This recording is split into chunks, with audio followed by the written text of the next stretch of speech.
Operation की तैयारी करो। पर डॉक्टर इनकी तो नॉर्मल डिलीवरी है। नॉर्मल डिलीवरी करेंगे ना तो एक आध दिन में डिस्चार्ज हो जाएगी। ऑपरेशन करेंगे तो कम से कम 3-4 दिन का बिल तो देंगे। लेकिन डॉक्टर ये तो गलत है ना। भला करने के लिए हॉस्पिटल नहीं खुलते, और इतना बड़ा हॉस्पिटल चलाने के लिए और तुम्हारी सैलरी देने के लिए मैडम पैसे लगते हैं, समझी। ऐसे ही हम सब पेशेंट्स की फाइनेंशियल हालत का ख्याल रखकर उसके अकॉर्डिंग ट्रीटमेंट करने लगे ना तो ये हॉस्पिटल को 2 दिन में ताला लग जाएगा। लेकिन पेशेंट ने ही अगर ऑपरेशन करवाने से मना कर दिया तो उनको जाकर बोलो कि अगर ऑपरेशन टाइमली नहीं हुआ तो पेशेंट की जान को खतरा है।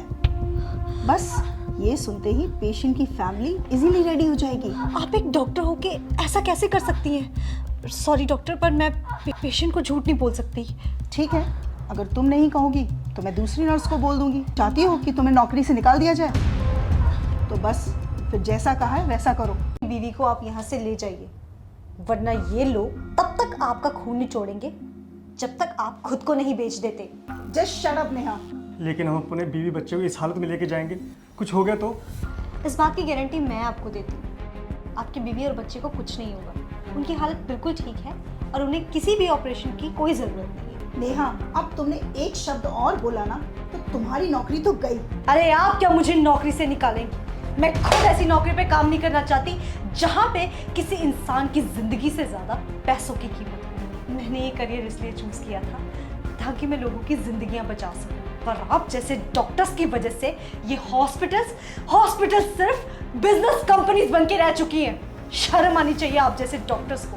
आप पेशेंट के इमोशंस और फीलिंग्स के साथ इस तरह से खिलवाड़ करती हैं, वो भी तब जब किसी परिवार का कोई फैमिली मेंबर वहां अंदर जिंदगी और मौत से लड़ रहा होता है। तब भी आपको सिर्फ इस बात की पड़ी होती है कि आप अपना बिजनेस कैसे निकालें। अरे एक बार आप इस इंसान की पोजीशन पे आके तो देखिए, जरा उस सिचुएशन को तो सोचिए।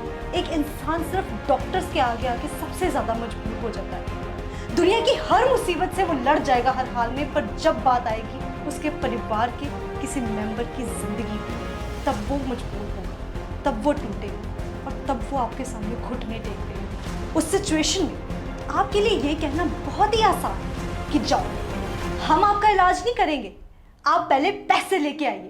पर क्या आपने कभी सोचा है कि उस इंसान पे क्या बीतती होगी? मैं बताती हूँ। उस इंसान के पैरों तले से जमीन खिसक जाती है। वो ये सोचने लग जाता है कि अगर मेरे परिवार के किसी मेंबर को कभी कुछ हो गया तो मेरा क्या होगा। एक पल के लिए तो हम मान ही गए थे डॉक्टर भगवान का रूप होते। अगर भगवान ही धोखा देने लग जाए तो इस दुनिया का क्या होगा? चलता हूँ मैडम। डॉक्टर साहब